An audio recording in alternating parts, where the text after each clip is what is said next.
Good evening. Thank you for being here. Tonight we're going to look at one of my favorite, and some preachers say the whole Bible is their favorite. That's not always true. This scripture is one of my most favorites. I've probably talked more about this one before I came here than any other scripture. If you would, there's not going to be a PowerPoint tonight. It's 2 Kings chapter 6. And we're going to look at some of the applications from 2 Kings chapter 6. Starting in verse 8. Once when the king of Syria was warring against Israel, he took counsel with his servants, saying, "At such and such a place shall be my camp." But the man of God sent word to the king of Israel, "Beware that you do not pass this place, for the Syrians are going down there." And the king of Israel sent to the place about which the man of God told him. Thus he used to warn him, so that he saved himself there more than once or twice. And the mind of the king of Syria was greatly troubled because of this thing, and he called his servants and said to them, "Will you not show me which one of us is for the king of Israel?" Verse 12. And one of his servants said, "None, my lord, O king, but Elisha, the prophet who is in Israel, tells the king of Israel the words that you speak in your bedroom." And he said, "Go and see where he is, that I may send and seize him." It was told him, "Behold, he is at Dothan." So he sent there horses and chariots and a great army, and they came by night and surrounded the city. When the servant of the man of God rose early in the morning and went out, behold, an army with horses and chariots was all around the city. And the servant said, "Alas, my master, what shall we do?" He said, "Do not be afraid, for those who are with us are more than those who are with them." Then Elisha prayed and said, "O Lord, please open his eyes that he may see." So the Lord opened the eyes of the young man, and he saw, and behold, the mountain was full of horses and chariots of fire all around Elisha. And when the Syrians came down against him, Elisha prayed to the Lord and said, "Please strike these people with blindness." So he struck them with blindness in accordance with the prayer of Elisha. And Elisha said to them, "This is not the way. This is not the city. Follow me, and I will bring you to the man whom you seek." And he led them into Samaria. As soon as they entered Samaria, Elisha said, "O Lord, open the eyes of these men that they may see." So the Lord opened their eyes, and they saw, behold, they were standing in the midst of Samaria. And as soon as the king of Israel saw them, he said to Elisha, "My father, shall I strike them down? Shall I strike them down?" He answered, "You shall not strike them down. Would you strike down those whom you've taken captive with the sword and with your bow? Set bread and water before them, that they may eat and drink and go to their master." So he prepared them a great feast, and when they had eaten and drunk, he sent them away, and they went to their master.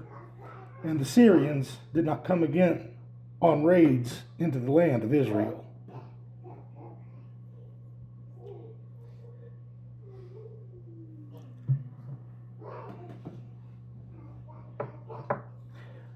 So the Syrians come and they surround the city of Dothan. And I wonder so often what the servant of Elisha must have been thinking. We're told in verse 10 that it's more than once or twice that the king of Israel gets warned. This is where the Syrians are at. Be careful when you go there. Take caution.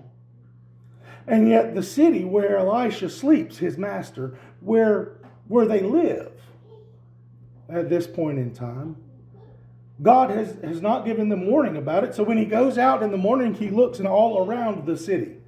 They're completely surrounded. What must the servant be thinking? What would you be thinking? First of all, if you got an army like this, they get what they want. If you just woke up and you're still stretching and scratching, they get what they want because you're not ready.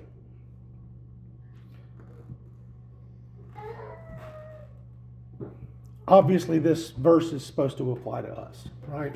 It's not very difficult to apply that to us. Let us see what's going on. But before we get there,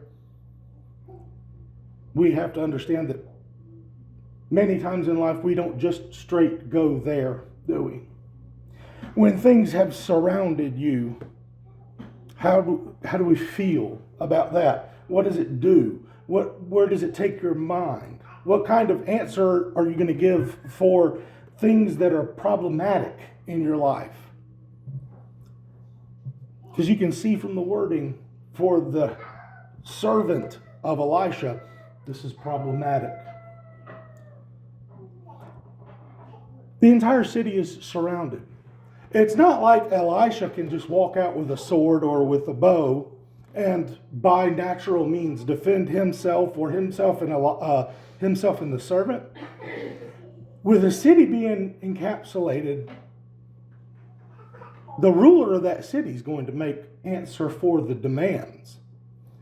Somebody's going to ride up. You've seen it in movies as well as I have, I would imagine. That a rider comes up to the gate of the town and says, "This is what we demand. You surrender. You give us this person. You do this thing." What do we do when things surround us? Because it happens probably more than we want to admit. Or the little things that keep coming against us when we feel a lack of control over in our lives. That you say, this thing has popped up and you know what? I've got too many irons in the fire right now. Or I've got too much going on. Or I already had plans for. And now all of a sudden I don't have control of it. It's like somebody else is making the decisions for me. The servant may have been feeling anger. God has already warned the king of Israel. Why didn't he warn us? Couldn't God have, you can fill in that blank with anything else that you would like. And the answer is yeah, God could have done whatever. So why did he do it to me? Why do I have to deal with it? There are no good kings over Israel. As the nation has split, and as you have Israel in the north and Judah in the south, and Elisha is working with the kings of the north, none of those kings were good or considered quote unquote good. Why would God warn them? This is a guy who 3 times before we're told his name, twice before and once after we're told his name, he's just referenced as the man of God. It's been written down for posterity so that we could read it. The man of God has been encircled. That is as difficult as it is, or easy as it may be, to try to worship God. This is a man who spoke for God. And why wasn't he protected? Why didn't he get a warning? It's a good question. And the anger that comes against us or that we may have to deal with, sometimes we are righteously indignant, I think is what I'm looking for. And things that happen in our lives that, you know what, it's not my fault. I just bought brand new tires and this one had a factory defect and it blew up on me. And now I've got to put out this, that, or the other. And that's not fair. That's not my fault. I did the best I could. And yet life comes against us in ways that would make us angry. Each of you considering ourselves as men and women of God, that I'm trying to do the best I can. And it's still coming against me. That's not fair, God. To the credit, the servant goes to the man of God. It's hopeless to be in this predicament. You might be able to outrun some of the foot soldiers. After all, they're carrying soldiering equipment. You're not going to outrun a chariot. You're not going to outrun a horseman. And the hopeless feeling that they must have, that the servant must have, they're surrounded. Which way am I going to go? How can I possibly deal with it? There is no way. There are several hymns that are written about that. What do I do when there's nowhere to go? I've asked Foley to lead us in one at the end of the service this evening. But it's not wrong to say that we find ourselves from time to time in a hopeless situation. And to the servant's credit, he comes to that man who was called the man of God. He comes to Elisha, and the words that he says in verse 15, look at them real close, underline them, write them down, put them on your arm. When the servant of the man of God rose early in the morning and went out, behold, an army with horses and chariots was all around the city. And the servant said, Alas, my master, what shall we do? I hope you don't have to do it often. And I'm not asking you to verify.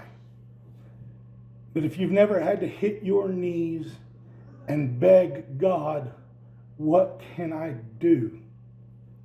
If you've never had to do that, then you have been truly blessed. Sadly, that's not always the answer that we come up with when we feel hopeless or when we feel overwhelmed or when we're angry at this world that's broken as it is. And the answer we come up with is not always, what can I do or what shall I do? Oh, my master. And we reach out and we strike out with anything that we can think of. But just as this servant must have been feeling, it's hopeless. We are not going to beat this world. At the end of your time, you will die. Period.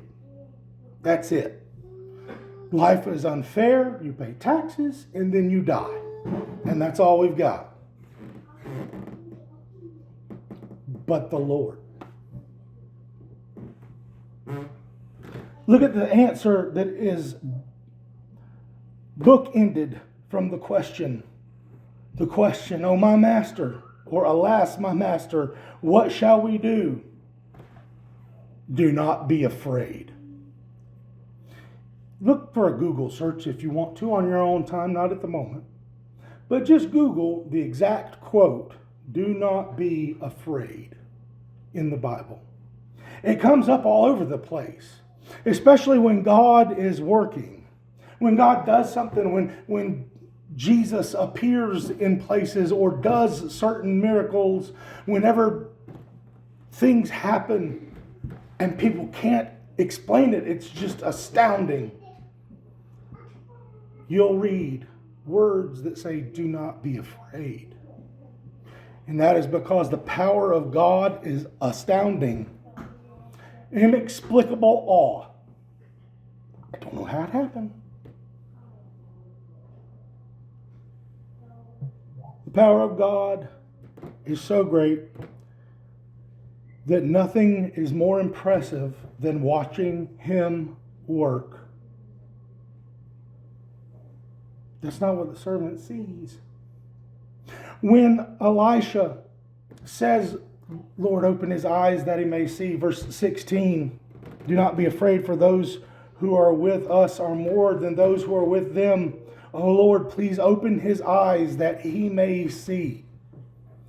What Elisha's servant saw was not the working power of God. Keep reading, keep going down. What Elisha's servant sees is charioteers, horsemen, the army of the Lord.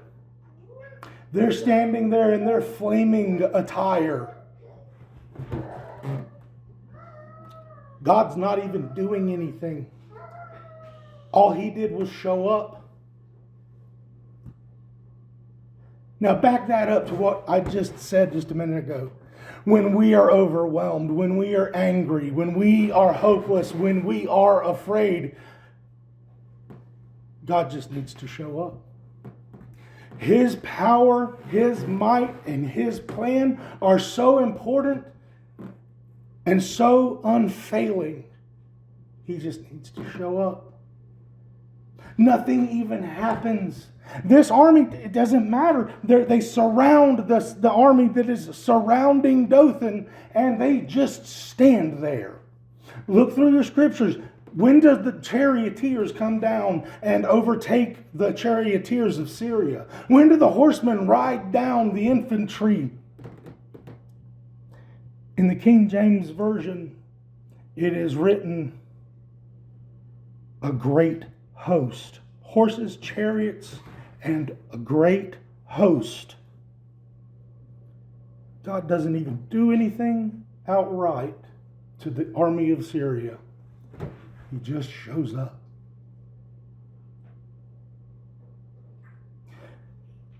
I find it wonderful that Elisha doesn't tell his servant, watch.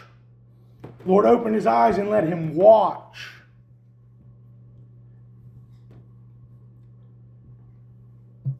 It's not even what we think we need sometimes. It's not even that I need God to do this. If I think I'm smart enough to tell God what I need, I have got the wrong idea of God. What He thinks I need outweighs any consideration that I have about what I think I need.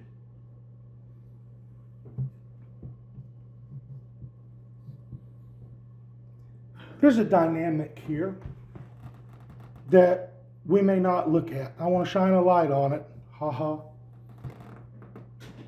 It's a blindness and sight dynamic. Go with me to verse 17.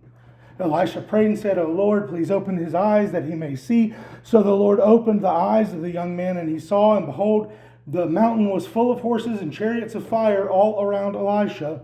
And when the Syrians came down against him, Elisha prayed to the Lord and said, please strike this people with blindness. So he struck them with blindness in accordance with the prayer of Elisha. And Elisha said to them, this is not the way, and this is not the city. Follow me, and I will lead you to the man whom you seek. And he led them into Samaria. I'm going to make a little bit deeper point in just a moment. But first, something that we might want to laugh at. First of all of these soldiers who are in lines, they're probably pretty close together at some points. At least they're funneling together to go to the entrances of the city. And they're running full speed. They're charging in. And then they all of a sudden can't see anything. How many of them fell? America's Funniest Home Videos was invented for that situation. Second thing to laugh at. Elisha led them into Samaria. There's two ways that we can envision this. Both of them are hilarious. The first one is, come on. If I could whistle, the whole sermon would be doing great. Just whistle, follow my voice, follow the sound of my voice. Come this way, come this way. Don't trip over that. Oh, help him up, help him up. Second way, and this is the way I always envision it for some reason. I don't know why. Leather dog strap. Help me out. Leash, thank you. Leather dog leash. On the guy in front, come on, this way. With it wrapped around his neck, because that's how these things were done. An old school way would be to put a hook in somebody's mouth or nose and drag them in that way. That seems so mean. Either way, it's funny. No matter how it worked, what you have is the man of God walking in front of an army or beside an army that is a large army, or again, Old King James, a great host with horses and charioteers that came with enough power to overrun in full the city of Dothan. That was the goal. Go through, control the city, find the one guy. And then with all this power, show up by night. That's when everybody's asleep. And look at the way that the servant finds them. going out to get the morning water to come in to wash faces with, or whatnot. They've taken every tactical advantage that is needed for an army to do exactly what they wanted to do. They were going to win. God didn't even warn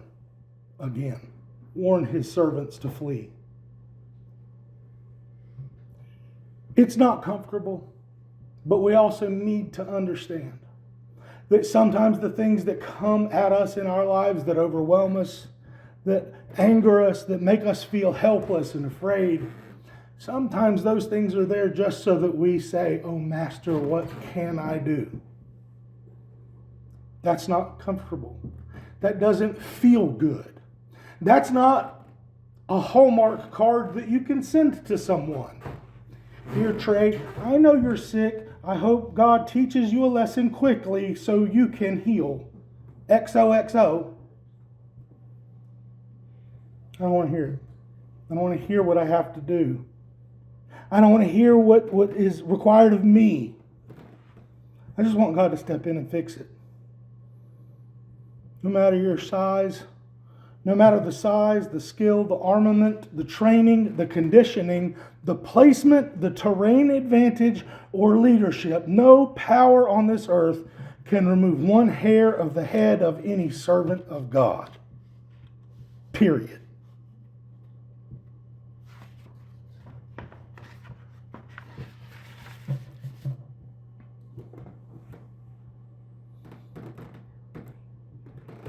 Again, I said earlier that it's not even the actions of the charioteers, of the flaming fire, the fiery flaming army of the Lord. They don't actually do anything. Elisha doesn't ask God to attack. His servant was ready to, right? What are we going to do? And then he sees all of this army of the Lord surrounding. Oh, God's going to win. God's going to win. Let's see how it happens. Same thing Eagles fans were thinking about 2 weeks ago. Let's see what happens because they're going to attack them. It's going to be great. Not only does God show mercy, but so does the man of God, in that he doesn't ask for all of them to be destroyed. Remember, Elijah was his teacher. Elisha is Elijah's protege. And when the king of Israel wanted Elijah to come, he sent 51 guys, 50 men and a captain, to Elijah. And he says, "You got to come down here and go see the king." And Elijah says, and he calls down fire from heaven and 51 dead men on the ground.